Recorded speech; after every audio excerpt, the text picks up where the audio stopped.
Il y a aussi un coup dur ce week-end. Mamadou Sarr qui s'est blessé à la cheville à quelques jours du regroupement. Donc le défenseur central de Strasbourg, donc lors du match nul qui opposait son club Lorient donc à Strasbourg, donc s'est blessé ce dimanche. Donc il a été remplacé à la pause, donc juste à la mi-temps. Défenseur de 20 ans s'est tordu une cheville et a quitté le stade de la Méno avec des béquilles, comme révélé par son entraîneur international sénégalais. Mamadou Sarr fait partie de la liste de Pape Thiaw pour la CAN 2025. Ça, c'est un vrai coup dur. Encore, tu recommences avec ta phrase, un vrai coup dur.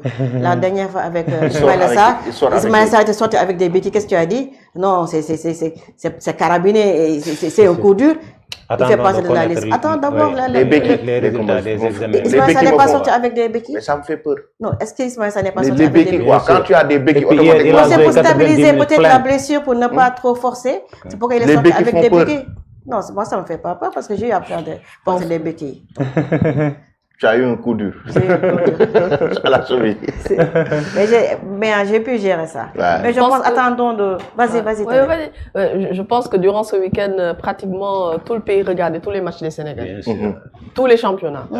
Tous les championnats, tous les matchs. C'est normal. Marseille, Monaco, avec Lamine Camara, donc PSG. Everton, Chelsea. Donc tout le monde regardait en fait les matchs des Sénégalais pour vraiment prier pour que personne ne se blesse. Bon, il y a eu aussi la blessure de Ilaï Camara. Mais plus de peur que de mal. J'espère aussi que pour Mamadou Sarr, ce sera la même chose, plus de peur que de mal. Mais bon, on croise les doigts, en tout cas. Mais j'ai une fois entendu quelqu'un dire qu'il est incertain à la CAN. C'est lui, Ismaël Sarr. Non, pas Ismaël Sarr. Ilaï Camara. Incertain. Incertain, c'est une rechute. Il a rechuté en fait. Ilaï Camara, depuis pratiquement un mois, il enchaîne les blessures. Moi, je pense qu'il doit se reposer et attendre peut-être la Coupe du Monde au lieu de forcer. Il enchaîne beaucoup de blessures. Donc, à chaque fois qu'il joue, je vois qu'il se blesse après. Je ne sais pas pourquoi. Peut-être c'est des rechutes qu'il enchaîne. Il n'est pas totalement guéri. Il n'est pas guéri. Donc là, on l'a vu aussi, ce week-end, il est sorti sur s'il veut forcer, ça passe pas. Mais tout ça aussi, moi je pense que la CAF aussi doit parler aussi avec la FIFA parce que normalement, si les clubs respectaient normalement la date où ils doivent libérer les jours, on n'aura pas peut-être tous ces problèmes-là. Donc à chaque fois, c'est comme ça. Actuellement, on a 2-3 blessures et on ne sait pas, peut-être ça peut être des blessures très graves. Et ils vont être incertains à la CAN. Donc mais est-ce que c'est ça aussi? Parce que même en regroupement aussi, les joueurs peuvent se blesser. Hein? Ouais, mais c'est un jeu de contact aussi. Mais actuellement, là où on est actuellement par rapport à la saison, pratiquement les joueurs jouent presque tous les week-ends, plus les matchs internationaux et tout. Ça va être très facile de se blesser. Voilà, avec le froid aussi. Voilà, avec le froid, effectivement. Donc je pense que aussi la CAF doit revoir aussi, surtout avec la FIFA. Quoi, parce que c'est pour la libération des joueurs. Ah, bien sûr. Parce que normalement, si on avait respecté la date, on n'aurait pas dû avoir cette problème. C'est blessure.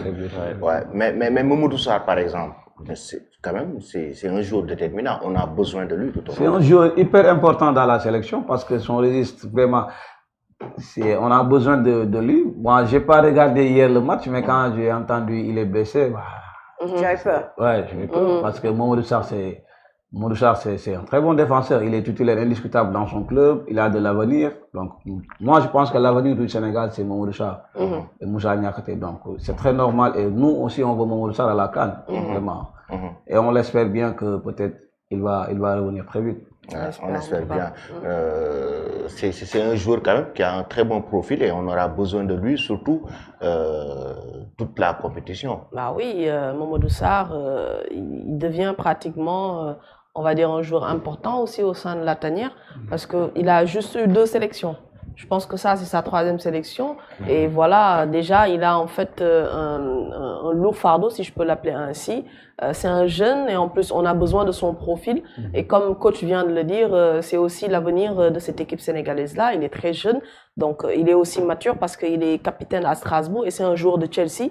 Donc, ce qui veut dire vraiment qu'il a du potentiel. Et le sélectionneur, dès lors qu'il te sélectionne, ça veut dire que vraiment, il a besoin de toi. Donc, voilà, Mamadou Sarr, on espère vraiment que ce n'est pas un coup dur, que c'est juste un coup qu'il a reçu et qu'il va pouvoir se relever. Lamine, ton joueur, il doit venir. Mamadou Sarr. Oui. Bon, c'est un excellent défenseur, ça, tout le monde le sait. C'est un cadre à Strasbourg, comme Tening vient de le dire. Il enchaîne les titularisations et réalise de très bonnes performances. Il a aussi marqué des points par rapport à la concurrence lorsque Pape Thiaw l'avait aligné face au Kenya. Espérons que ce n'est rien de grave et qu'il pourra disputer sa première CAN. Effectivement.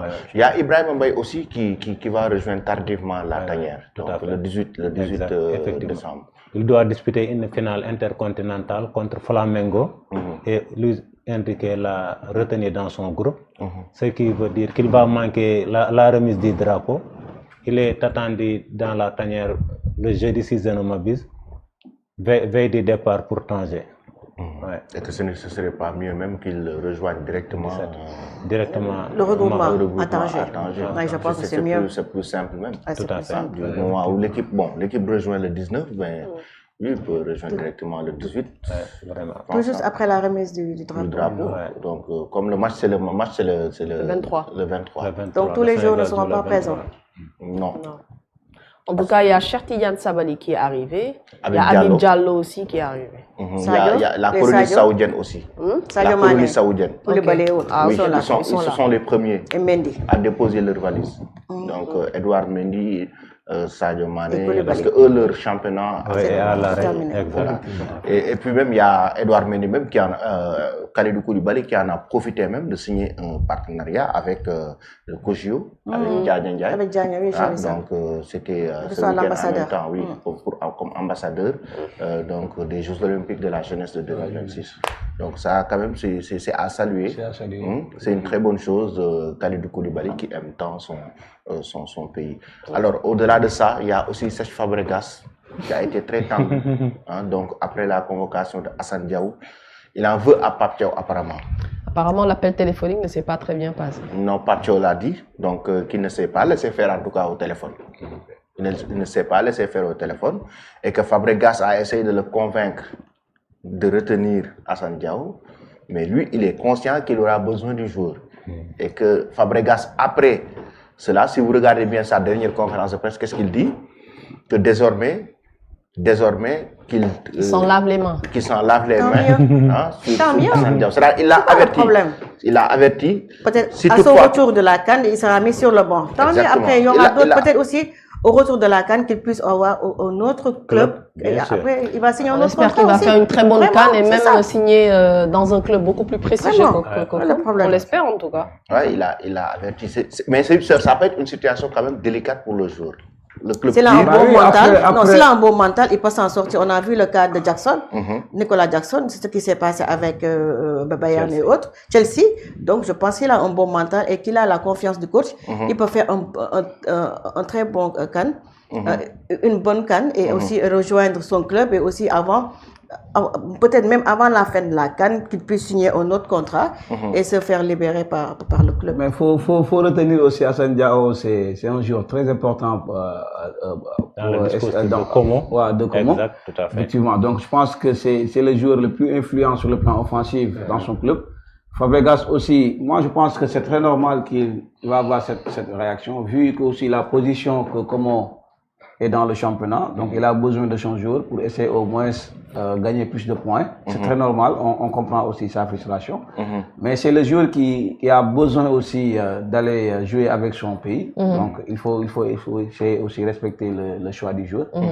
Et après, moi je pense qu'Hassane Diaw sait très bien ce qu'il fait et qu'on espère aussi pour lui à la CAN qu'il fasse une bonne CAN et c'est au moins se trouver. Parce que le niveau qu'Hassane Diaw a, moi je pense qu'il peut avoir une équipe beaucoup plus que comment.